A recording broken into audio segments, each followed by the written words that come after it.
Hi, it's Lori with Alga Credit Union. Today we're going to talk about give those kids an allowance. It's cheaper. Is it good to be giving kids money for doing nothing? Absolutely not. This does more harm than good because kids are not associating money with their hard work and their hard work ethic. Parents today want their kids to be successful, but they've omitted the one thing in kids' lives that will help them to become successful, and that's household chores. Giving children an allowance can help instill positive money habits. Families who don't tend to do work for pay with their children tend to spend more on their children when shopping. I've given you a few examples here of how that happens. With a young child, what people tend to do is maybe buy that toy for a child while they're at the grocery store or the store. Well, there went $20 because the kid was being good. Now, your children should not be getting toys because they were good for 1 hour while you're at the grocery store, or giving them an electronic game because we feel guilty that we've spent the week working and we need to take them shopping on Saturday because they went out shopping with us. It's better if kids are learning with their money that they've earned themselves. They're learning both the value as well as what a dollar equals. Now with older kids, it's a little bit different. All of a sudden with a cell phone that we're giving them, maybe at the tune of $50 a month, paying their car insurance for a couple $100 a month, giving them gas, $15 a week, they're $60 for the month, $20 a weekend for a few weekends a month, there's $60 there, and maybe getting them a new shirt or jeans, $60 there. All of a sudden, in 1 month, on a teenager, you could easily be spending $430 a month, not even realizing it. So with the younger kids, it might be $60 a month. That's $720 a year. That with older children, that $430 a month is about $5,160 annually. If you break that down to what you could be giving them an allowance for, it would be so much cheaper for you. If they were doing household chores, maybe in their younger years, they might get $5 a week. That's only $260 a year instead of $720. If you were having an older child, maybe 9 to 12 years old, they might earn $10 a week. That's still only $520 a year, not $720. And with the older children, if you gave them $20 a week for chores, that would be about $1,040 a year, and $40 a week would be about $2,000. That money could help out with some of those things, their cell phone, their car insurance, their gas. And it doesn't have to be all of them. It could be maybe a couple of these things. They pay for their own time out with friends or their own extra clothes beyond birthday and Christmas, things like that. I'm going to give you some suggestions too as to what they could be doing. Finding age-appropriate chores can be a little tricky, but I'm sure you can think of something. As you'll see in the pictures, they can assist with a car when they're small, maybe washing it. By the time they're teenagers, they should be able to completely wash the outside and detail the inside with a good vacuum and cleaning the windows and things like that for you. Little ones might be able to carry in some groceries that are lighter. The older ones might be able to help you with the heavier packages and your bottled waters and things like that. Pretty much at any age, they can start assisting you with care for pets as far as giving the dog a bath and things like that. In the kitchen, they can always help from age 3 all the way on up till they're 18 or 20 years old, but their duties in the kitchen might look a little differently.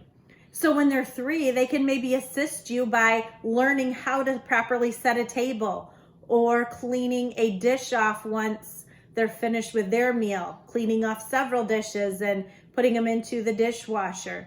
But by the time they're 12, 13, 14 years old, they might be able to cook a portion of the meal. By the time they're 15 or 16, they should know how to complete an entire meal from start to finish. The cleanup after that meal could be included in some of those chores. So you'll find that if you start training them while they're little, it will just be a natural thing. And by the time they're older, they will enjoy doing it, understand how to do it, and they can be helpful to you. When you come home from work, have a meal already prepared. You're paying for something that gives you even some value. Teenagers can also be mowing the lawn. They can help out with a lot of different things, cleaning up dogs' messes in the backyard, things like that. There's a lot of different things they can do. I wouldn't pay for basic things. I would make other things an expectation that you have. Like brushing their teeth should not be associated with money. Putting their dirty clothes into the hamper that they wore on their body that day.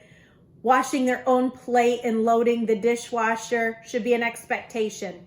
Making their bed. Replacing the toilet paper roll after they've taken that last square off. Replacing the paper towel roll.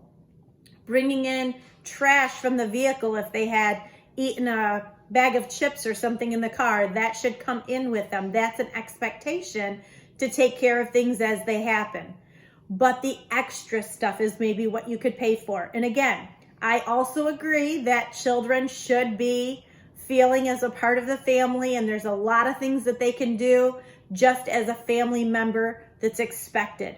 But there's a lot of things that we could be paying for. And the reason we are doing it is, one, to teach them good money habits.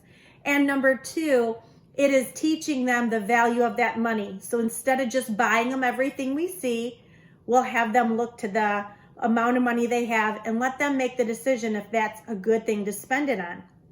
For an example, I can remember back to when my children were smaller and we would be at the store, maybe a Walmart or a Meijer, some store that also has games and toys while I'm there doing grocery shopping. And I would often get the question, do you think we could go down the toy aisle when we finish grocery shopping? And I might say, if you continued on great behavior, that will be the last thing we do before we leave. So their behavior on if they get to go to the toy aisle depends on if they were good in the store and if they get that visit. But when you're in the toy aisle, that doesn't mean we reward the good behavior with a toy. We handle that with money and good common money sense, which is teaching them along the way. So for example, the child might say, I really like this stuffed animal. And you could say, well, how much does it cost? Teach them. Before we decide we want something, we always look at the price. They look at the price of the stuffed animal. Okay, that's $9.99. Then I would say back to the child, $9.99 is $10. Think about what you do around the house to make $1. You have to do such and such to make $1. Well, this is 10 of those dollars. Is that worth it to you to spend 10 of those hard-earned dollars on this teddy bear? Well, that gives your child a decision-making process to think while they're little. Is this $10 worth how many hours I spend in the house working? Maybe they'll find that it is exactly what they want. Or you might have a child that says, no, I think I'd rather save my money. So either way, with whatever choice they end with, whether they decide to make the purchase or if they decide not to, it's theirs based on what they know they have to do to earn that $10. It helps them start making good financial choices while they're young. So when they're older and they have to make more difficult financial choices, it comes a little easier because now they can associate how many hours they've worked with the amount that that item is costing them. So again, a conversation I might have had with my children would be, that's $10. Do you want to buy it? If they said yes, I would say, as soon as we get home, before you're allowed to take that back out of the bag, I need you to run up to your bedroom and grab that $10 and make sure to pay me back because that's something you're buying with your money. It's funny how when they pay their money for it, they tend to cherish it a little more, play with it a little bit more, or on the opposite realm, if they really don't want to spend their own money, they choose not to spend that money and save that $10 bill. It just really helps them along. Now let's get into some of the things that they could be doing to earn the money and about how much money we would associate it with that. These are just money guidelines, not exactly how I would say you're expected to do it. You can put your own price to it. I like to individualize it when they're little because it could take them a very short amount of time versus a long amount of time depending on their excitement for doing that chore. But when they get older, I usually change it to X amount of dollars per hour worked in the house. So when they're 5 to 8 years old, you can see the little chart here. They can do things like change food and water out for the pet. That's a daily chore. So every single day that they do it, that's a quarter. So for the whole week, about $1.75, the whole month, $7. That doesn't mean the same child will do it every single day, or maybe it does. That's your discretion.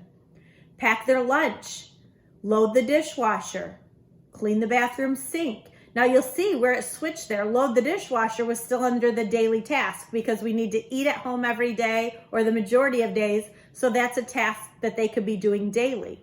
Whereas cleaning the bathroom sink is only on the weekly chart because I do not want to pay 25 cents every single day to have that sink washed. That's not a purpose that I'm going to spend my money on to have my sink washed 7 days a week. That's a chore that I just want done once a week. Then maybe carrying the groceries from the car to the kitchen, 50 cents. Gathering trash. This is a good one for real little ones, 3 years old, 4 years old. You can give them a plastic sack from the grocery store that's empty, one of your empty bags, and say, I need you to run around the house, grab all the trash from the bedrooms, the bathrooms, and put it into this bag.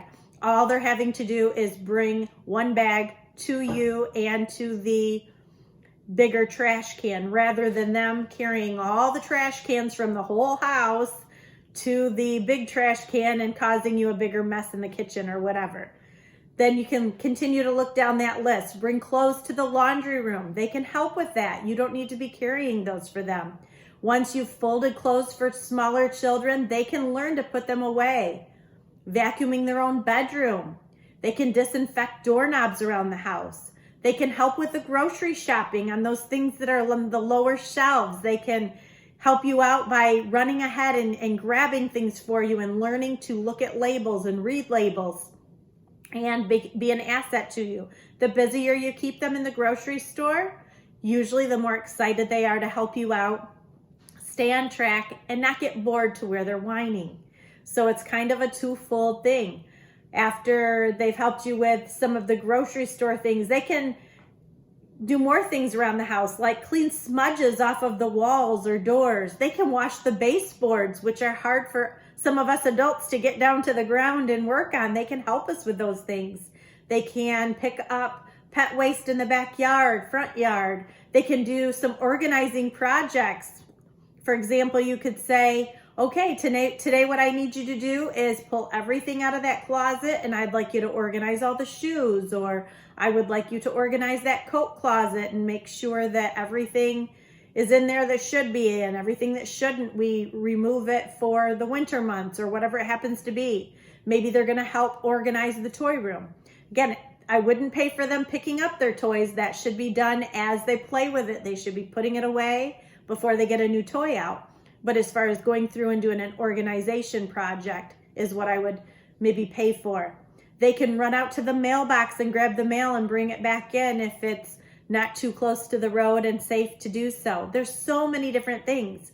You'll see on the list, the earning potential for the month that I've created here for a 5 to 8 year old might be $54. That doesn't mean you're actually going to give them $54 every month. This is the max amount of money they would earn if they actually did every single thing on the daily to make the full monthly, if they did everything every week on the weekly chores, and if they did everything on the once a month chores. There's a lot of things that they're probably not going to do. Their earning potential might be about $13.50 a week, but truth of the matter is most 5 to 8 year olds would probably be able to complete about $5 to $10 a week worth of chores. They probably aren't going to hit $13.50 every week. So it could range of $20 to $40 a month for a 5 to 8 year old.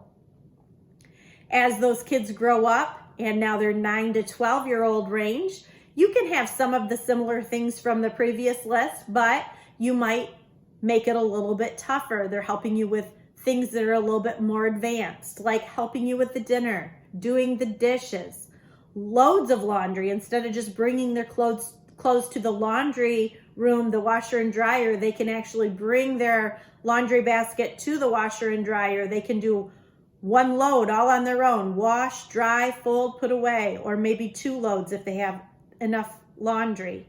Cleaning the kitchen. There's a lot of little chores in there for 9 to 12-year-olds to do. They can take everything off of the refrigerator and polish that down. They can polish the outside of the dishwasher. They can clean the outside of the stove where the glass is. If you have a trash can that's stainless steel, they can polish that for you. If it's not, they can take the trash out of there and do a real good scrub on the bottom of the trash can. There's a lot of things in that kitchen that they would be able to help with. Then you can get to the more aggressive things. If you have a 9 to 12-year-old who's really motivated and wants to clean more, there's many more chores. They can vacuum the whole house at 9 to 12 years old. They can do bigger organizing projects like organizing your garage, organizing their clothes closet, maybe the basement, different projects in the basement, weeding the garden, picking vegetables from the garden, washing the car, cleaning toilets, mirrors, cutting coupons from the newspaper, vacuuming the interior of the car, cleaning windows, sweeping the deck, sweeping the sidewalk, cleaning the cabinet doors in the kitchen or in the bathrooms. There's so much potential of things that they could be doing. The list again shows $76 worth of chores for the month, but the likelihood of them doing a full-on list all in one month would be unlikely. So I would say a 9 to 12-year-old might be able to make $10 to $15 a week if they're pretty aggressive with it. That's only $40 to $60 a month, which again, if you're just dishing over money at any point, you could be spending hundreds of dollars a month. 13 to 18 years old, let's look at the next chart. Their earning potential could be as much as $140 a month, but the likelihood of them completing everything on the task list would probably not happen, especially if they're busy teenagers with sports and things like that. They might cook an entire meal for you for $3 a day. If they did that 5 days a week, there's $15. If they did it 7 days a week, there's $21.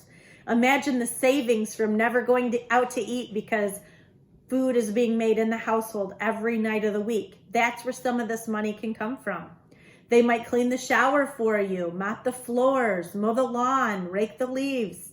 They could maybe do a painting project, iron the clothes, take out the trash, clean out the refrigerator for you the night before trash day comes the next day, clean the inside of the microwave out, wash their sheets and put them back on the bed, wash your sheets and put them back on the bed. They can do all the beds in the house.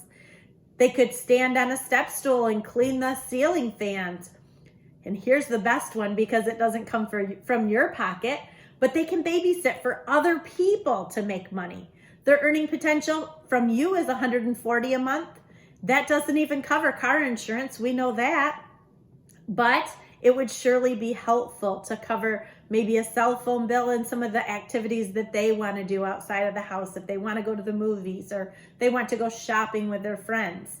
The likelihood of a 13 to 18-year-old to make that kind of money is unlikely, but they might do 20 to 35 a week, which would be about 80 to 140. Once you're on board to have your children do chores to earn money, make sure you have a really good way to chart the earnings in a motivating way for your child. This could be different depending on the age of your child, as well as how your child likes to get their motivation. So one way I found that my children were very different is through how they like to get their money. It was so funny. When my kids were little, my older child didn't see money the way I did. And when I would pay her for her chores, she would take dollar bills and have them all over her room. I would find them in very obscure places. And I was really unsure why a dollar would be wadded up and put in these inappropriate places. But to her, Money was just not important. It wasn't something that she understood what she was getting. Now, my younger daughter, she knew the value of a dollar somehow. And in fact, she was so obsessed with her money that she didn't like anything to be on a chore chart because I was cheating her if I hadn't paid her within seconds after she finished her chores. She would have her hand out. I'm finished. I'm all done with my chores, Mom. Can I get paid now? She would want that money right away. And I found that her motivation was immediately getting the cash. Whereas my older daughter, the cash didn't really matter to her. She didn't understand what she could get with it. So you got to understand both their love language and their concept of money. If you have a child who is big on words of affirmation, if that's their love language, if you're not familiar with the love languages, you might want to look it up online or go ahead and get the book. There's love languages for couples, but there's also the love languages for children. It's called the 5 Love Languages, and it's by Gary Chapman. So words of affirmation is really recognizing what that child did after they finished. So maybe your child cleaned the bathroom and you walk in there and you say, wow, this is impressive. I think you did a magnificent job cleaning this bathroom. I think you should be our all-time bathroom cleaner. You did such a great job. For a child whose love language is words of affirmation, they need to hear that more than they need to see the money. But they do still need to see the money because we've promised it. But the child who has the love languages of words of affirmation, if they hear the negativity from the person who's paying them, it doesn't really motivate them to want to work again. So if somebody walks in and says, "Are you kidding me? The bathroom looks horrible. I can't even tell you've cleaned it." Or, "You made this bed? Well, look at the sheets are falling below your comforter." If you're just going to be there to criticize with that child who needs the words of affirmation, they probably won't have any motivating anything in their body to want to help you with chores. And they won't be excited or motivated to do it. For that child who likes acts of service, they might like you to do something for them as well. So for example, a child helps you out with the cleaning on a Saturday morning, and when you finish, you might say, "Now that I was able to get done with the cleaning so much quicker because of your help, I'm going to help you out with that science paper," or whatever it happened to be. The acts of service is they want your help on something for them as well. For the child who likes to receive gifts, this one's a hard one to figure out, especially with the little ones. They like gifts for a lot of different things, but they might not want cash. They might want to work toward a prize. So if you have a child who loves to receive gifts and that's their love language, you might need to say, "Once you hit $50 on the chore chart, I'm going to buy you that game for your Nintendo," or "I'm going to buy you a game for, this system that you have." You need to think of how to do it with what they're looking to buy. And depending on what age they are, those gifts might change. And once they've reached that level in dollars, then you go buy it for them. For a child whose love language is quality time, they might enjoy playing a board game or something, doing something special with you for their help. So when you're done cleaning, you might say something like, "Normally it takes me 4 hours to clean the whole house by myself, but because I had your help today, I was able to get through the whole house in just 1 hour with all 4 of us working. So I have 3 extra hours. That means we have time to play Monopoly, or we have time to play a card game." You can kind of also offer that up with the cash that you're paying, and that makes them feel special and it makes them want to help you out. For the child that needs physical touch, they might need their back rubbed. They might need that shoulder massage or a hug. They might need to feel it from you that you're saying, "Wow." And if you're not a physical touch person, to grab that child and give them a hug and tell them what a great job they did, that might be out of your element. But if that's what they need to feel the gratitude for them working and helping you out, that's what you're instilling, both with the money habits and the right type of praise.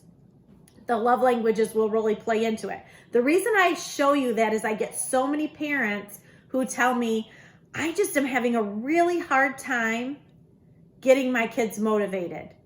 And I found that the 5 love languages seem to be a little bit helpful in that area. So now let's talk a little bit about how we're going to chart this so that we know how they want to get their money.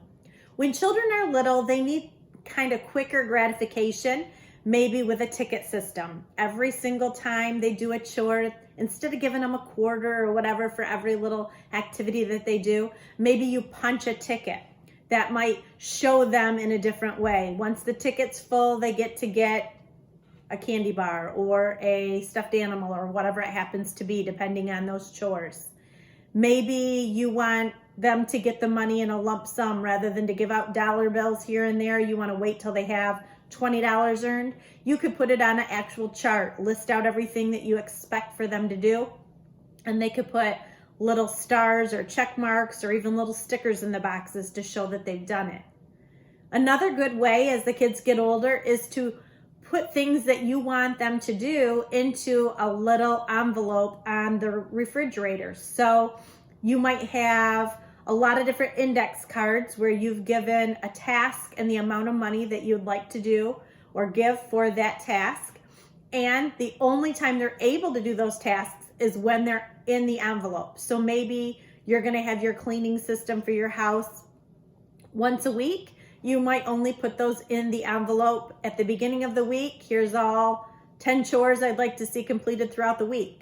For me, I like to see all of my things get cleaned on the same day rather than different days of the week. So if I had a system like this, I might keep the envelope empty most of the week and then go ahead and put all 10 things in there on the same day and let everyone know I'm paying on Saturday for these chores to be done.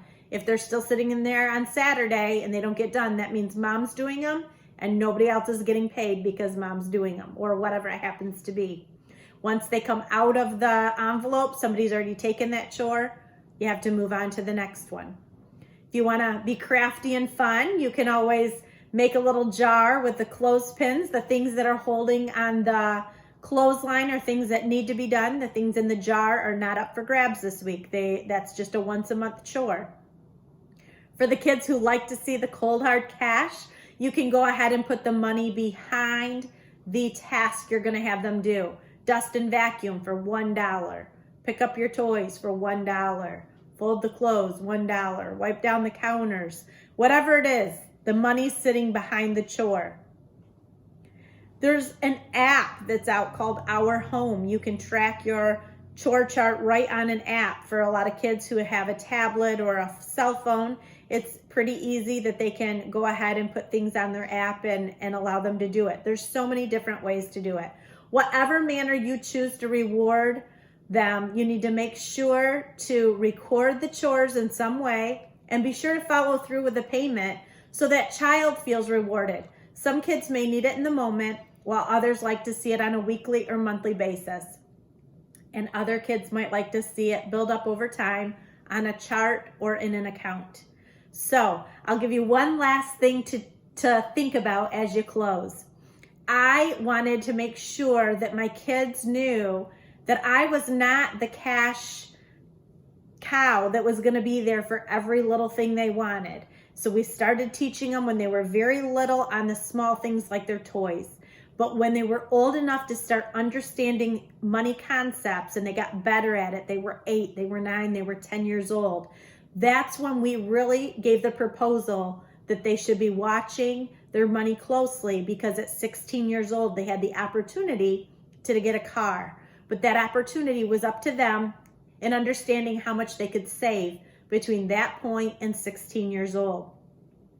My kids perked up and listened to that. I let them know that we were going to do a matching program for them. So if I paid them $10 for chores, then I might also put $10 in a savings account at the same exact time. And that was my matching program. And my husband and I decided we would match no more than $3,000 for their first car. So I said, if you find a car for $6,000, if you've saved $2,000, I'll match you 2,000. That's 4. I don't know where your other 2,000 is going to come from. So they really weren't getting a loan. They had to have that money prior to their 16th birthday. How could they do that? What could they do? And you could give a loan and knock chores off of it afterward, but these are just some ideas you want to be thinking of, because the more you instill in them, the more they're going to be productive in their future jobs and endeavors, and they'll probably be more successful. Most kids that I interview on a daily basis or see different things in them, I know the ones who have been doing chores and held to responsibilities in their household over the ones who haven't. And I can assure you that while we look at people for future jobs, the ones who have the best interviewing skills are the people who have stories of what they've done. If they've never had to be responsible for anything, they're going to have a tougher time. They're not going to have those experiences to be able to share about in an interview. And we would much rather hear that they did something than nothing in their growing up years. They just tend to make better workers at work. So that's all we have for today. I encourage you to watch more videos to really become financially savvy and financially fit, to make sure that you're doing the best with your own finances by sharing that with your children. We'd love to have you check out our other videos so you can become financially fit. Make it a great day.